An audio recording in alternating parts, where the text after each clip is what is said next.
क्या जो नफ़े सिंह हैं उनकी सहायता के लिए फेडरेशन की तरफ से कोई पैसा दिया गया है? ऐसा है, नफ़े सिंह जी जो हैं उनकी सहायता के लिए, क्योंकि शुरू में ही उनका जो पहला ऑपरेशन हुआ था उसमें 1-1.5 लाख से ऊपर लग गया था। वो सिपाही रैंक से रिटायर हुए हैं, उनकी ज़्यादा पेंशन नहीं है और उनकी 2 बेटियां हैं, बड़ी बेटियां हैं, जो एक शायद 12वीं में है, दूसरी छोटी है और वाइफ की भी तबीयत ठीक नहीं रहती है थोड़ी। तो अब उनके लिए अब कम से कम मैं तो यही समझूंगा, हम दिल रखने के लिए कहते हैं 3-4 महीने, वो 6-8 महीने तक कोई काम नहीं कर पाएंगे, क्योंकि अभी जो नौकरी वगैरह भी कर रहे थे वो तो सब चली गई हैं। अब उनके हिल ही नहीं सकते हैं, बेड रिडन हैं वो, तो उनके घर में बहुत प्रॉब्लम इस तरह से थी। तो इस कारण जो है फेडरेशन ने ये फैसला किया था कि हमने पूरे देश भर के पूर्व सैनिकों को आह्वान किया था कि जो जितनी उसकी मतलब अपना घर देख के उसके बाद अगर कुछ उसके लिए स्पेयर कर सकते हैं तो ज़रूर उनके अकाउंट में डालें। हमने उनका अकाउंट नंबर भी शेयर किया था और उसके अंदर दिल खोल कर मैं धन्यवाद करता हूं अपने पूर्व सैनिक समाज का, सभी लोगों का, कि उन्होंने दिल खोल कर उसके अंदर जो है अपना अंशदान दिया है।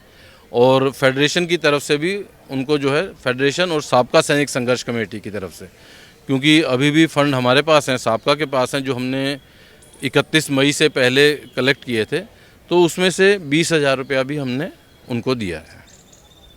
20,000 रुपये दिए? 20,000 रुपये दिए हैं। अच्छा सर, अभी जो है सुरेंद्र सिंह सेवात साहब वो शहीद हुए, वहाँ पर जो आपकी फेडरेशन के लोग हैं वो पहुँचे, चमोली कोई गया है? चमोली अभी तक नहीं गए हैं हम लोग। हम उनसे लगातार मैं वार्ता कर रहा हूँ, कपिल के साथ भी, गौसल साहब के साथ भी बीच तक बातचीत पहुँची हुई है। मेरी डायरेक्टली वहीं चमोली में जो वहाँ पर अध्यक्ष चुने गए हैं उनसे मेरी रोज़ाना बात हो रही है।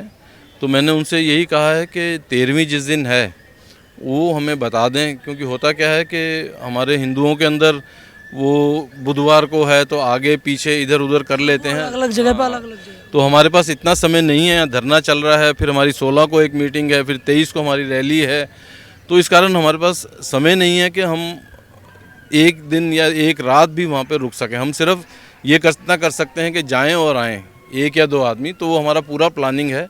और जैसे ही हमको वहाँ से खबर मिलेगी, क्योंकि आज वो उन्होंने कहा था आज बता देंगे, तो उस हिसाब से हम प्लान करके हम ज़रूर जाएंगे। हमारे साथी हैं, ऐसा हो ही नहीं सकता कि हम ना जाएं।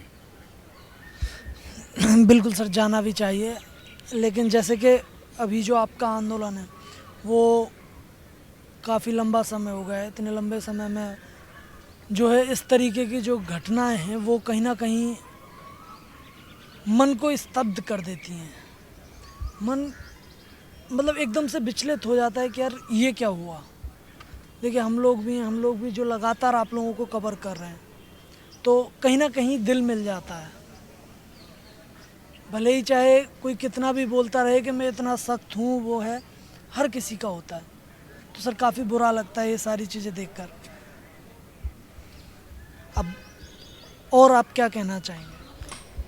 और तो यही है कि दिल, अब जैसे एस सिंह साहब थे, हम परेशान हो गए, अभी इनका आया साहब का, तो हमारे लिए, मेरे पास तो सिर्फ मैसेज आया था, तो मैंने उसी समय जो है पूरे देश के अंदर हमारी जो जनरल काउंसिल है जिसमें 100-150 एसोसिएशंस जुड़ी हुई हैं, उनके अंदर दे दिया था कि इस प्रकार की घटना हो चुकी है।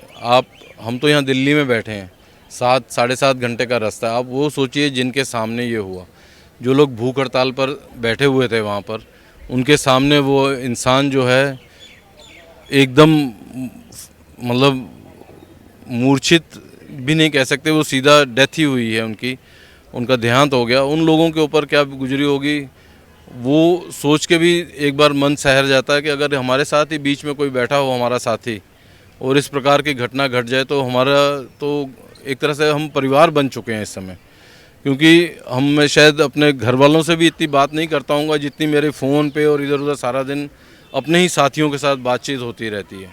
तो एकदम ऐसा हो जाता है कि बीच में से एक बंदा जो है वो कट गया, एक हाथ कट गया एक तरीके से, क्योंकि एक बंदे या किसी के यहाँ बैठने से नहीं काम चलता है, ये एक टीम वर्क है और हर इंसान का अपना अपना एक